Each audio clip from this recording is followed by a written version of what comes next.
Hey everyone, it's Jack and Sam from Cultaholic.com, and it's just a massive weekend of wrestling, Sam. We have Fight for the Fallen. Say it properly, like a Mortal Kombat guy. It's a... Fight for the Fallen! That's the one. It's also Extreme Rules as well, and there's 3 G1 days on the bounce.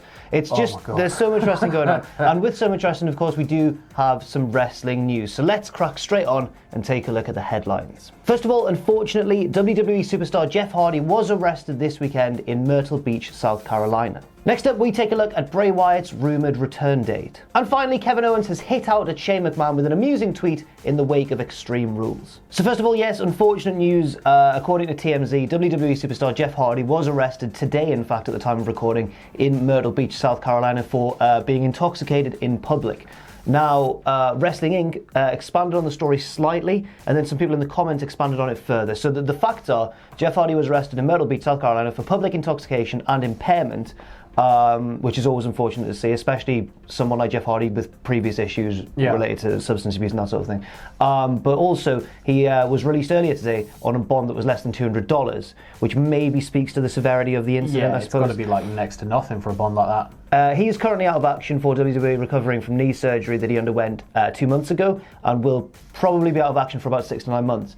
Now, on WrestlingInc.com, they were saying that Myrtle Beach, South Carolina is actually like a bit of a party destination that is notorious for being an arrest trap, apparently. Okay. Where the police will look for sort of just any reason. There's a lot of corruption in the way of like arresting people to get money to. Right. It's weird, That's at least what Wrestling Inc. say. But then some people in the comments were saying, there was a bit of back and forth. Some people were saying, yep, that's absolutely true, and probably the way he looks didn't help. Yeah. Other people were saying it's not true. There's a bit of an argument, but it was quite an interesting read, because then some people were saying, well, he was arrested for public intoxication. That doesn't necessarily mean drunk and disorderly conduct. But then some people were saying, there's a lot to. Some people were saying, they were like, I live in South Carolina, and in this state, public intoxication and drunk and disorderly conduct are actually intertwined. Right. So there's no way of really telling how severe the incident was. I mean, with it being like being drunk in public, essentially, I know there are a lot of places that are very uptight about that sort of thing. And again, as somebody pointed out, as you said in the comments, like, the way he looks doesn't help. He's covered in tattoos, he's got long hair, he's got expanded ears. The way they said it was actually that like if EC3 was doing the same thing, he'd be fine. But there's no way of telling because we weren't there. There's a lot of prejudice against people that are sort of different. Right. Like it doesn't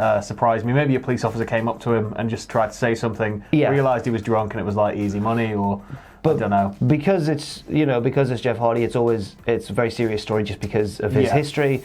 Hopefully it isn't something too serious. Hopefully it was just an unfortunate situation, and we will of course be providing further updates as and when they come. Hopefully he's okay, and it's just one of those unfortunate ones, but I guess on the bright side, it's not like a DUI or anything. Well, he's out, he's posted like a very small bond, so I think it's probably very, very minor, and it's just one of those, as you said, it's like it was reported on as a bit of an arrest trap. Right. I think it's probably a very innocent thing, and it's just been like he's just drunk in public. They're worried he might like create a scene because he's a guy covered in tattoos and stuff. Just throw him in the back of the van. Hopefully it's nothing more serious than that. Next up, let's go to WrestleVotes on Twitter, who's one of those weird Twitter accounts where it's hard to tell just kind of how legit they are, I guess. I think WrestleVotes might be one of the more legit ones. Or they've had a better track record than some of the other weird Twitter accounts that like that. They have sources, and obviously sources aren't ever 100% accurate. No. So it's now, they did actually point out themselves, WrestleVotes, not very humbly, but that they were like, at Reddit, how you doing? Because they correctly predicted that Aleister Black's opponent would be Cesaro. Right. Now they're back with speculation on Bray Wyatt. So the tweet reads, getting a ton of questions regarding Bray Wyatt. I know this. Prior to Bischoff and Heyman taking over, the plan was for him to re-debut and wrestle at SummerSlam.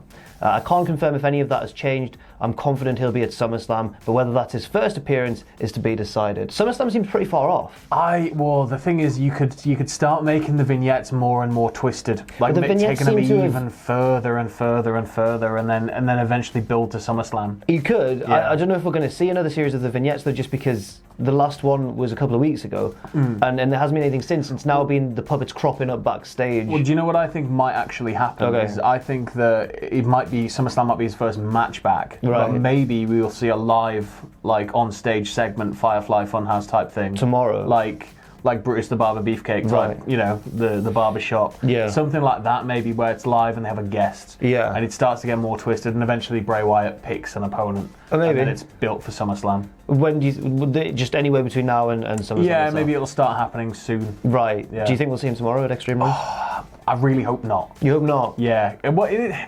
Maybe if he costs Aleister Black the match or something, but again, you've got, as you and Pachuti, you've pointed out a good few times, and as much as I really want to see the match, it's going to help nobody there because somebody has to lose. Yeah, both of them need momentum in their corner. Yeah. It's a strange one, and again, WrestleVotes was actually stressing the fact that, or was it even? This may have been the Observer actually this week, but I was reading in a few different places that Heyman and Bischoff taking over properly, like full time, happens this Monday and Tuesday. Yeah. So they've had a hand in the previous couple of shows, and you can certainly see that from certain tropes that are particular to those guys' booking style.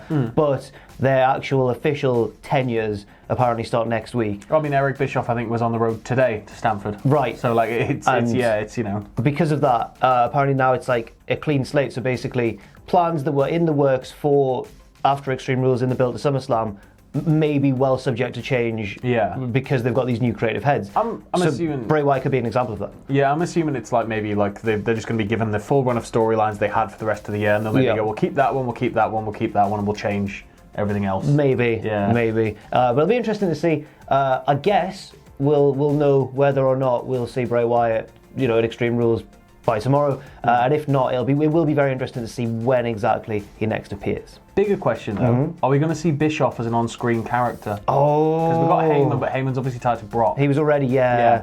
I don't know. I wouldn't be against it unless he books himself to be just an absolute cool badass who never loses. Leather jacket. Never gets made fun of. He comes back out with black hair again. Yeah. Next up, we're well used to seeing WWE superstars recently tweeting maybe some controversial things, but this one was very much in storyline. Kevin Owens has obviously been feuding recently with Shane McMahon, and he tweeted... Well, you've guarded this from me. I'm quite excited. You were like, you're not allowed to look. You're not allowed... So when we get to point 3, I'm like this. So here we go. Kevin Owens has called out Shane basically for not... for being on the Extreme Rules card himself, and there's various superstars who aren't on the card. Oh God, yeah. So WWE Extreme Rules 2019 is tomorrow night, and to everyone's absolute shock, Shane McMahon is on the show. Here's some of the people not on the show, and this is in order. This is the order in which the pictures appeared, right? Finn Balor, the Authors of Pain, Apollo Crews, Billy Kidman, Akira Tozawa, Liv Morgan, Buddy Murphy, The Rock, Sarah Logan, Shinsuke Nakamura, Oni Lorcan, Mustafa Ali, Asuka, Kairi Sane, Andrade, very valid points here. Yes, very valid. War Raiders, Rey Mysterio, Naomi. Why has he got like Billy Kidman? Billy Kidman dropped in there, The Rock in there, War Raiders, Rey Mysterio, Naomi, Vladimir Kozlov, Kevin Owens himself, Sami Zayn, and rounding it off with Mantar as well. Mantar's still working the indies. We can bring him back. We could do it.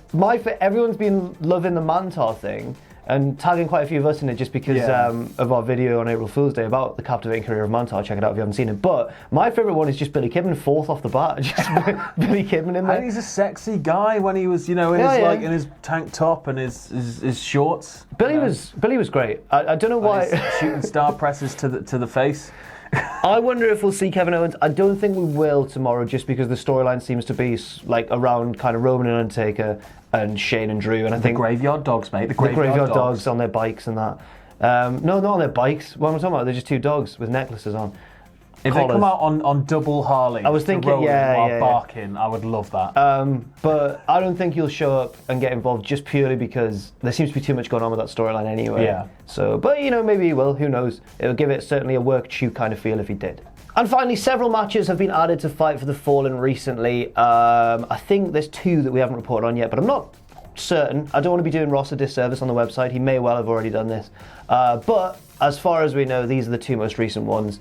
So remember last show, Fyter Fest, there was a 3-team tag team match, which the Best Friends won, and that has put them on the card for All Out. Yeah. And then if they win that match, they get a bye in this tag tournament that starts once TV starts. The stipulation's quite convoluted, but that's basically what happens. Well, so, it's like you can win a chance at a chance at a chance at a chance of winning a belt. That's right. Yeah.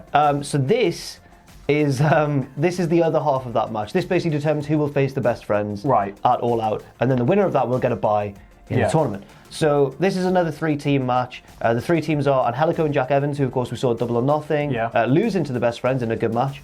Jungle Boy and Luchasaurus, who I suspect may be the crowd favourites. Right. And the Dark Order, formerly known as the Super Smash Brothers on the Indies.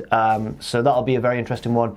The Dark Order, of course, have been interrupting with videotapes and stuff. They confused everybody when they turned up at Double or Nothing. They certainly did. In the arena, anyway. They've also appeared on screen. Their minions came along at Fyter Fest, but they themselves weren't there. They surrounded the ring and then they went away. So it'll be interesting to see them in action. It's just a shame, though, because they ain't got nothing on the Best Friends Tron. No, the Best Friends don't even have anything on their own Tron. No, it's that so Tron's good. The best thing I've ever seen. I think it was Cody who tweeted in the aftermath, or Chuck Taylor who tweeted a text exchange between him and Cody, which was like, "How did you find the Tron, man? Yeah, really good. Could we have some more dogs?" Or something like that. Just maybe some aliens. And Cody goes, "Seriously?" And he goes, "Yeah." He's like, "Let's see what I can do."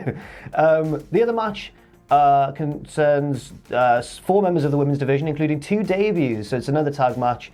Britt Baker and Riho, the one who turned a little bit heel at the end of her match at Fyter Fest, shoving down Yuka Sakazaki, who looked so sad, against the team of Bea Priestley, who is of course the current top champion in Stardom, and Shoko Nakajima. I didn't know who she was, so I've done a bit of research. She works for Tokyo Joshi Pro currently. She's 27 years old. She's been wrestling since about, the last match I could find of hers on Cage Match was 2013, so a decent bit of experience. Apparently she's 4'10". And Tokyo Joshi Pro also is the sister company of DDT, where I am a former 2-time DDT Ironman heavy metalweight champion. Not at all. Not until I get the 3rd one. I don't know how it can happen. Cause you need to go book a T. You need to start rattling it off properly. Yes. But yeah, it'll be really interesting to see what Nakajima does. I read some of the comments on her Cage Match profile, and people were saying she's almost like one of the more experienced members of the Tokyo Joshi Pro roster. Apparently, she's kind of almost a veteran, even though she's only 27. I'm just interested to see how. I'm not trying to guess what her style is before seeing her, but at 4'10", she must be. Hopefully, she's really quick, really nimble. Yeah. I mean, imagine if she's just busting out a massive, proper power moves. Last riding people. But no, I'm excited to see. It's always cool to see new wrestlers, especially on such a big platform.